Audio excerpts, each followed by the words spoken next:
I wanted to talk to you and your man in your face. Absolutely. You understand me?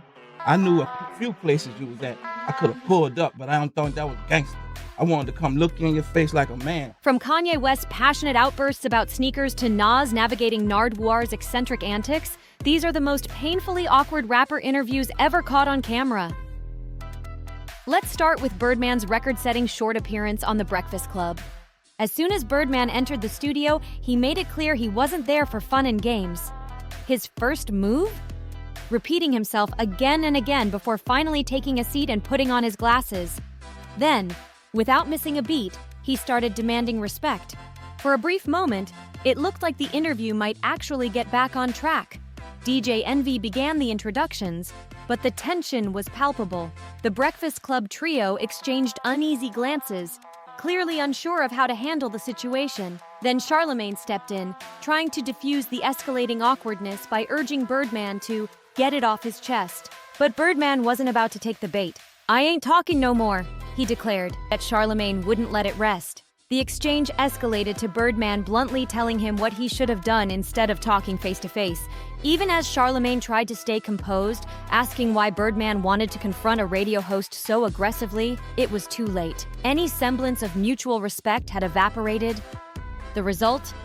A shockingly brief 1 minute and 40 seconds of interview time without a single real question answered. While we'll revisit The Breakfast Club and Charlemagne later, let's move on to another painfully awkward moment, one that at least included some actual questions. In 2012, Odd Future appeared on BBC's Newsnight, but rather than explore their music, the BBC zeroed in on their lyrics, setting the stage for a showdown. Even before the cameras rolled, the tone was already confrontational. Host Jeremy Paxman's sarcastic delivery of Odd Future's full group name left no doubt that the interview would be a bumpy ride. The sarcasm doesn't let up as Stephen Smith, who's hosting the interview, refers to Odd Future as the future of rock and roll, seemingly oblivious to the fact that they're a hip-hop collective. When the interview begins, Tyler, the creator, immediately picks up on the vibe. It's clear he's not in the mood to humor the BBC's antics. Asked about the meaning behind their lyrics, Tyler fires back, "Nothing. Just stuff to piss old white people off like you." This throws the BBC into full stuffy old men mode. Smith counters by mentioning that some people find Odd Future's lyrics offensive, only for Tyler to shrug it off. "People find everything offensive," he retorts. "You had kids queuing up since 4 o'clock and they couldn't even take a picture with us." Odd Future's interview may not have given the BBC the neatly packaged sound bites they were looking for, but at least they managed to hold a conversation, something that couldn't quite be said for DMX's infamous appearance. DMX showed up visibly impaired, drunk, high, or both, and barely seemed present as the interviewer delivered the opening questions. His words were slurred, his thoughts disjointed, and his responses boiled down to a few mumbled lines about the Rough Riders. But then, a flicker of energy. When asked about his crew, DMX waved his hand, signaling for his Rough Riders to come inside. In an oddly endearing moment, his entourage awkwardly filed in and stood behind him while DMX, now more animated, addressed the camera. It was a clumsy yet strangely wholesome display, showing that even in a train wreck of an interview, some moments of charm can shine through. DMX, proud as a dad introducing his kids, looks like he's just showing off his homies, some of whom seem ready to handle the stage rigging for his shows. For a brief moment, it feels like a wholesome family reunion. But then the interview takes a sharp left turn. Suddenly, the interviewer vanishes, and DMX fully takes over, steering the conversation into his own unpredictable territory. While DMX's moment was so offbeat it barely qualified as an interview, the next encounter went viral for a very different reason.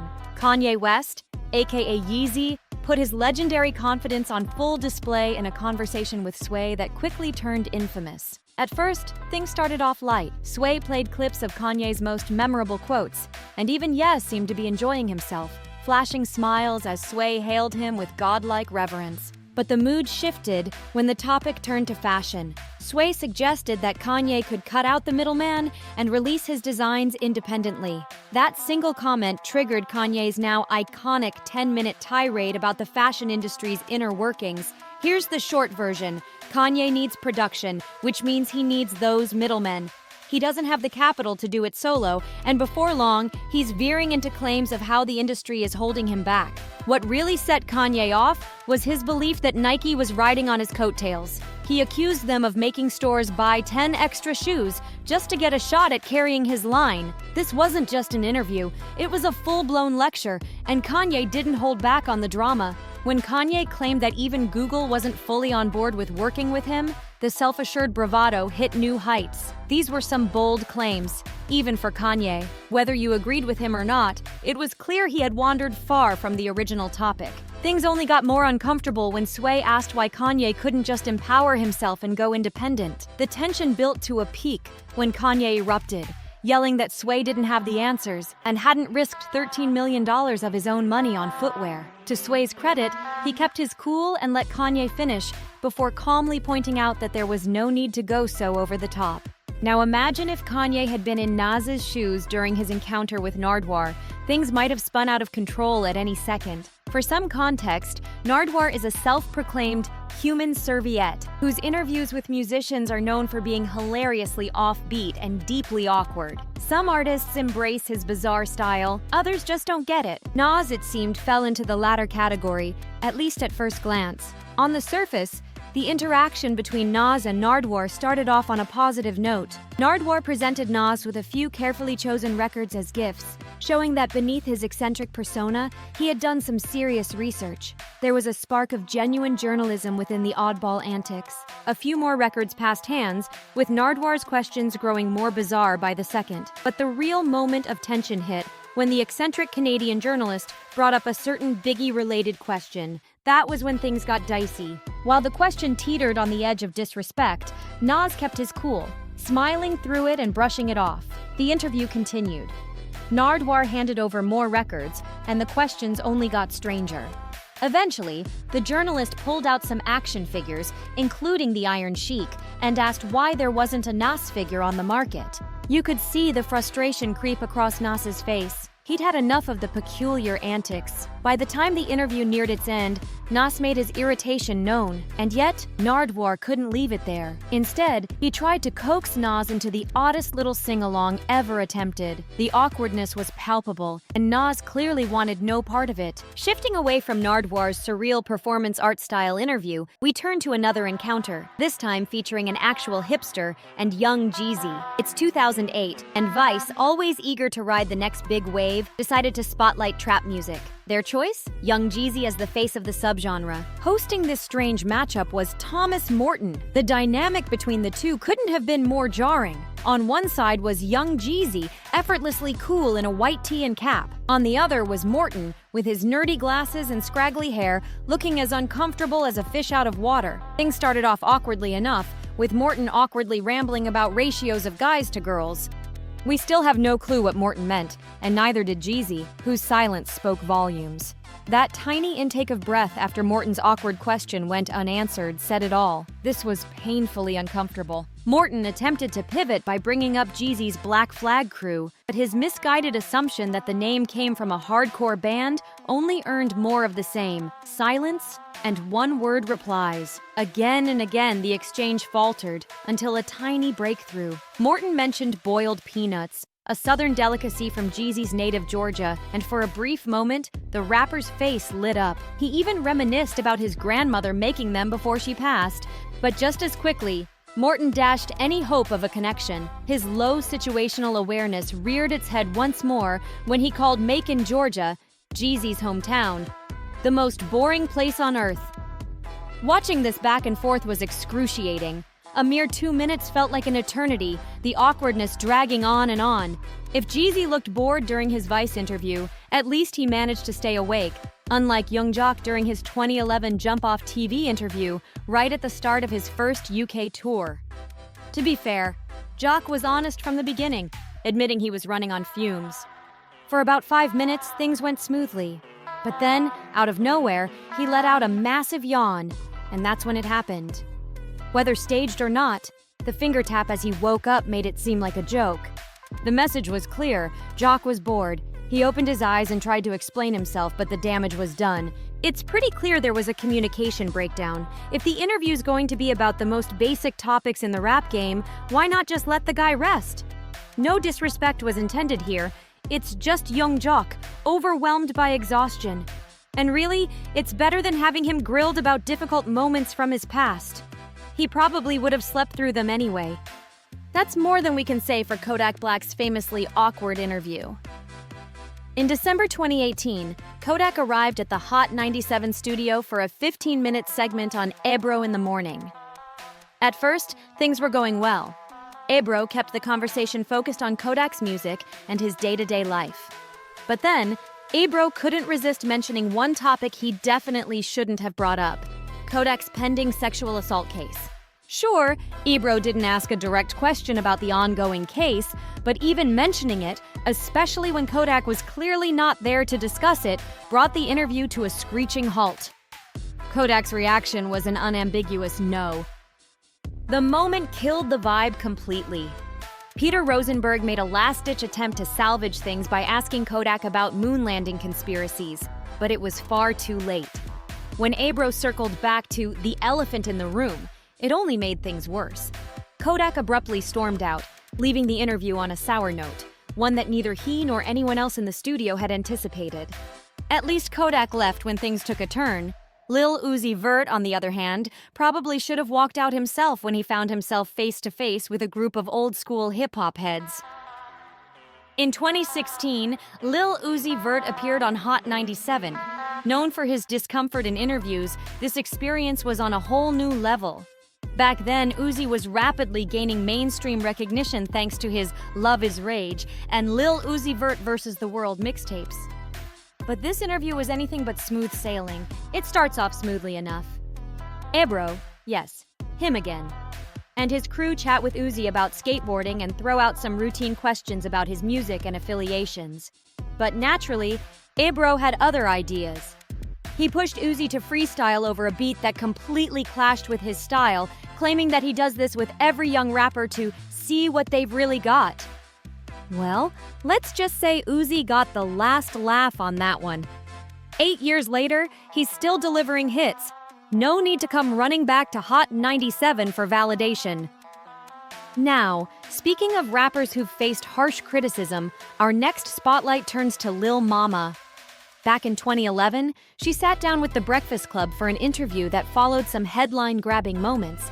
Among them, she'd accused Nicki Minaj of copying her style and famously crashed the stage during Jay-Z and Alicia Keys' performance of Empire State of Mind at Madison Square Garden. With all that drama in the background, the stage was set for a tense interview. Charlemagne went in hard, turning nearly every question into a roast. He took direct aim at Lil Mama's accusations against Minaj and questioned her music's relevance. "You need a better team," Charlemagne said bluntly, "because I've never heard that record." Lil Mama, attempting to hold her ground, replied, "Well, you gotta look it up." With Charlemagne's unrelenting jabs, the tension in the room kept building. He even pressed Lil Mama about why she hadn't dropped a new hit in years, asking how she expected to stay relevant without fresh music. The interview turned into a war of words, with Lil Mama defending herself by pointing to her early success and claiming she was working on new projects. But Charlemagne wasn't buying it, repeatedly questioning her decisions and mocking her stage-crashing stunt. To her credit, Lil Mama held her composure as best as she could, but it was clear the exchange left her shaken. The interview, which was supposed to give her a chance to reintroduce herself to the world, ended up feeling more like a public interrogation. Charlemagne's harsh approach made headlines, and the internet had a field day dissecting every moment. It was a tough appearance that Lil Mama likely wished she could erase from memory. Shifting gears, our next uncomfortable moment comes from a radio station that should have been a safe space for open conversation. In 2015, Ray Shremmerd stopped by Hot 97 to talk about their meteoric rise in the hip-hop scene. They were riding high on the success of hits like No Flex Zone and No Type, and fans were eager to hear more from the duo. But as the interview went on, it became clear that the hosts weren't entirely familiar with their music. They kept confusing Sway Lee and Slim JX Memmi's roles, calling out the wrong person to answer questions, and seeming completely out of sync with the group's identity. This led to a series of increasingly awkward exchanges, with the hosts asking questions that missed the mark and the duo responding with side-eye and short answers. At one point, Sway Lee tried to lighten the mood with a joke, but it only seemed to confuse the hosts more. The vibe in the studio grew more strained by the minute, and the interview wrapped up without ever diving into the unique energy and creative process that had made Ray Sremmurd such a phenomenon. Instead of a celebration, it felt like a missed opportunity for everyone involved. Another famously awkward interview happened in 2016 when Lil Yachty made an appearance on Ebro in the Morning. Yachty, still early in his career, had already built a buzz for his colorful style, playful lyrics, and his breakout mixtape, Lil Boat. But Ebro and his co-hosts had different ideas about what made a rapper authentic. The clash of perspectives was on full display, turning the conversation into an uncomfortable back and forth. Ebro, known for his blunt approach, pressed Yachty on his knowledge of hip-hop's golden era. When Yachty admitted he didn't have much familiarity with some of the genre's most respected classics, it set off a string of criticisms that felt less like questions and more like lectures.